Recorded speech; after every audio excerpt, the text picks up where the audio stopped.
Hey guys, this is take 2 of trying to voice over this Cross-server GB with champions. Since the first time I did it, I managed to mute my mic before I started the audio, which is just brilliant.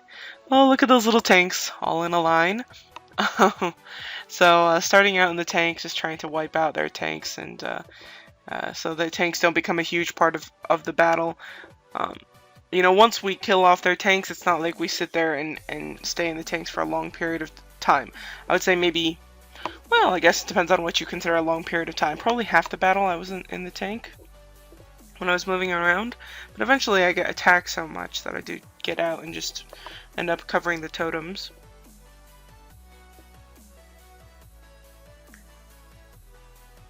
Take out that guy. And yeah, so that goes relatively smoothly. They do have one other tank that creeped up near our spawn, and another one near their south totem later, but not too bad. Nothing that we couldn't deal with. So these guys are a very strong guild from Kabam 23. Kabam 23 is merged with a bunch of different servers, so I'm sure they have some people from those other servers, kind of like ourselves.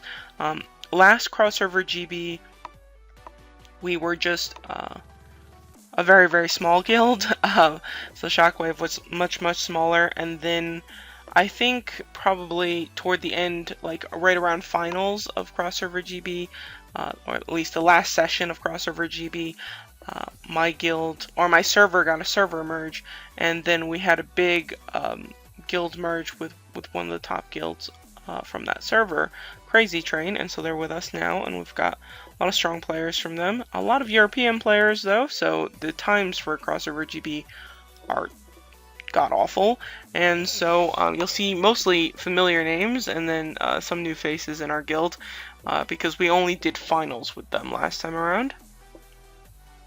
Like the very final battle of Cross-server GB finals, not all 3 battles of Cross-server GB finals. Here's Onslaught, relatively strong mage, but he's in trouble. I got a heal reduction on him.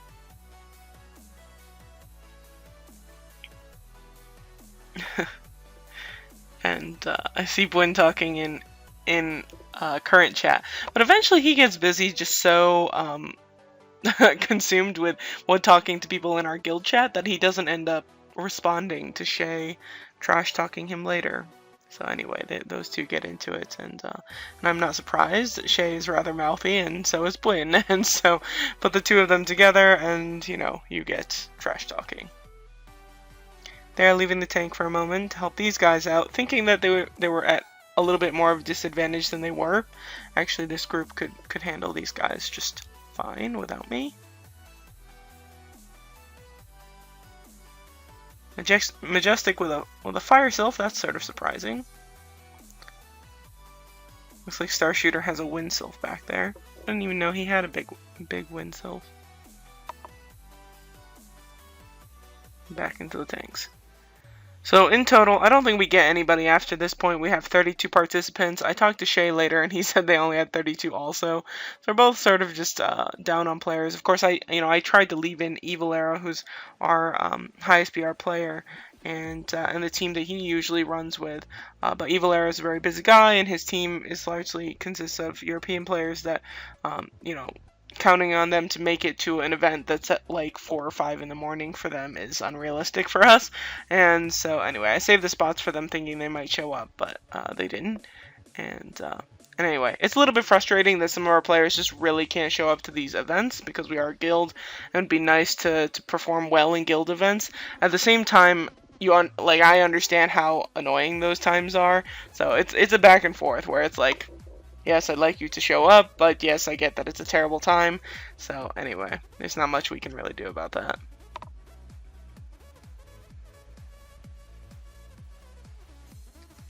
Into another fight. I don't know if people were intentionally attacking my tank. There's a very clear Eliatan on there, so most of these people should know they're getting into a fight they're not going to win. So they might just be trying to stall me. I don't know if that was anybody's job. Sometimes you get the guilds and you can just tell that they send like 4 or 5 people just to attack the strong players, and that's, funny in its own right.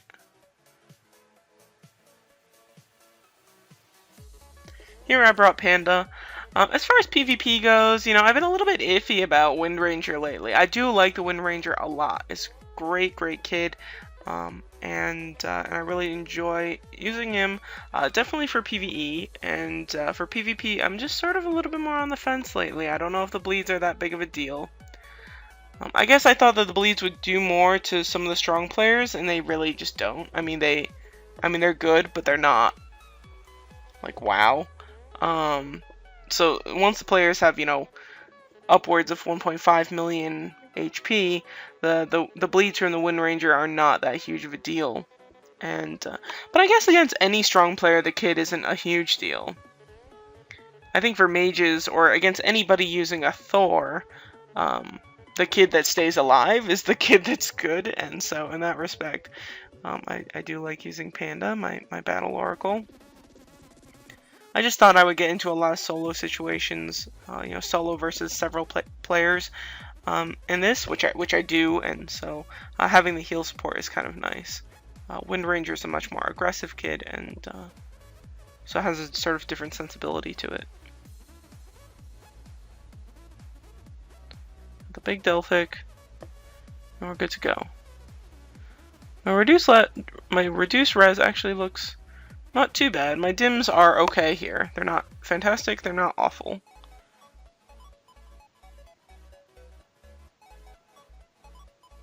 Don't know what's going on there. I think I was trying to claim a totem and didn't.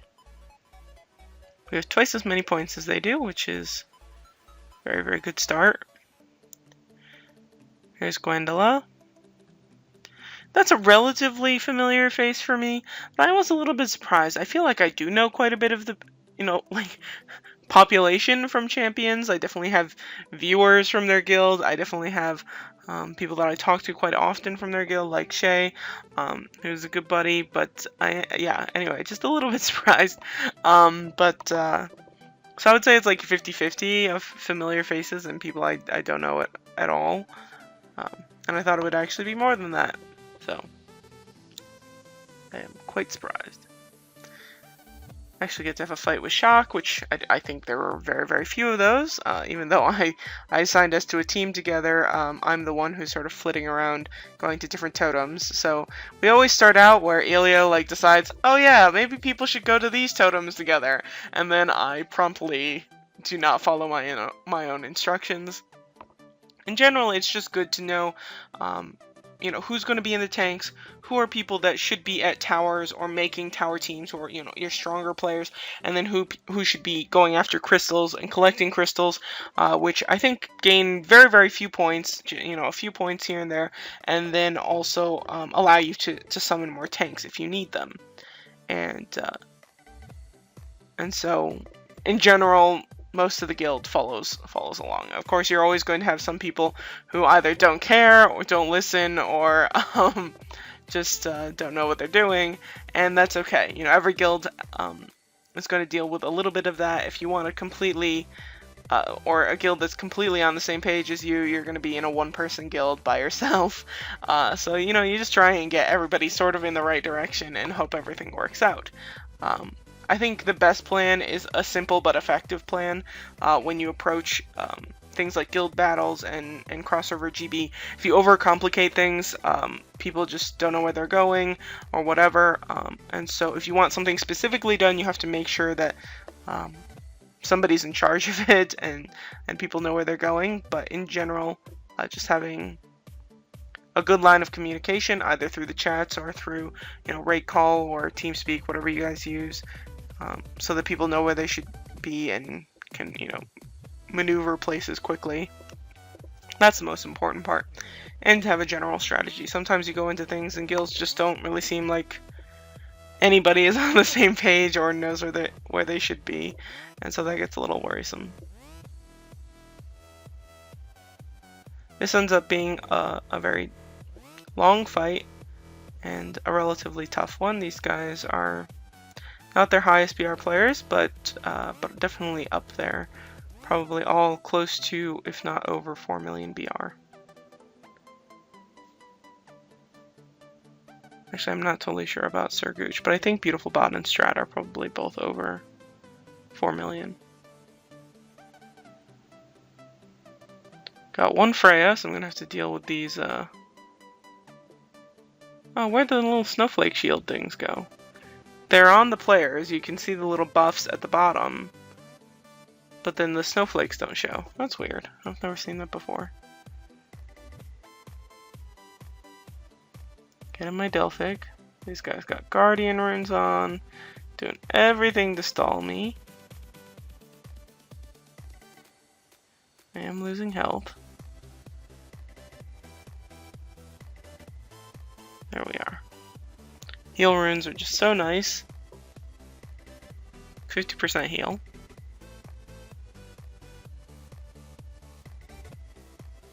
I think to a certain extent it would probably be better if I just bring like a chaos rune or something instead of a heal, but I don't know. To me, like using conservative runes, using heal and guardian is sort of like my one sort of safety blanket. I'm more open to, you know, switching up my skills and stuff, but changing the runes these days is the one thing that is sort of a crutch, you know. It's like I'll change the sylph, I'll change the resistances, I'll change anything but my runes. So those are the things I hold on to. Robin and I are both in the west area. Robin's looking to get rid of her totem. I mean, the tower that she was at, you know, she was shooting from the tower, but she doesn't really need to be there. She probably can help elsewhere better. And then I was looking to see if somebody else would cover the west totem, but turns out I get into a relatively tough fight, so it's a good thing that I'm here. Up against Gwendola again, beautiful bod, and I think a couple other relatively strong players rush in.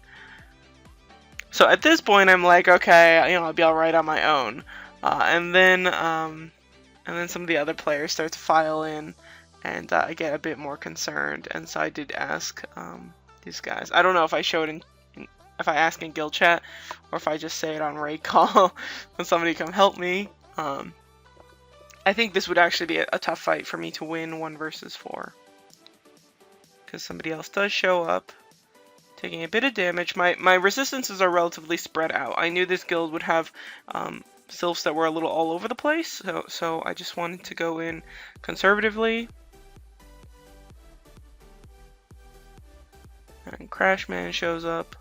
Don't know what his BR is around, but anyway, I'm struggling more than I was the first fight. So there's my Bird in Shining Armor, Robin 7, and once she's around, then it's much easier pickings. Looks like Robin actually ends up taking less damage from this Odin when I'm in Sylph mode and she's not in Sylph mode. Well, I had one bad deflect, but anyway, the Odin's dealing quite a bit to me, so I was a little bit surprised. I asked Robin if she had some really nice resistances or something. Or maybe just the Odin's just hitting me over and over again. That might be it. No, it looked like I took more damage from that hit than she did. Anyway, hard to keep track of all the crits and the damage. And there we are. I think that's the last of the big fights. We're very close to winning. We have 8,500 points. So as long as we have a few of the totems the next time the points come out, we are going to win.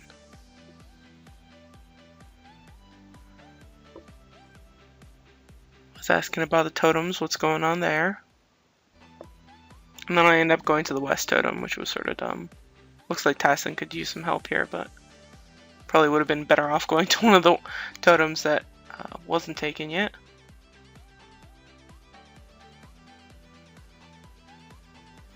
Something. Yeah, a lot of 4 versus 1 fights.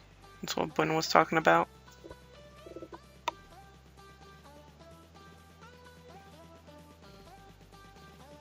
But yeah, anyway, this was, I don't know if it was a surprising result, because all of the, up to this point, you know, we fought some other guilds that I thought were going to be a lot more formidable, and then we ended up winning by a lot. So that's actually why I didn't end up showing the first 2 battles, is because, I don't know, it was sort of like weird and we were winning too easily, and so I was like, oh, well, maybe I'll just leave them out.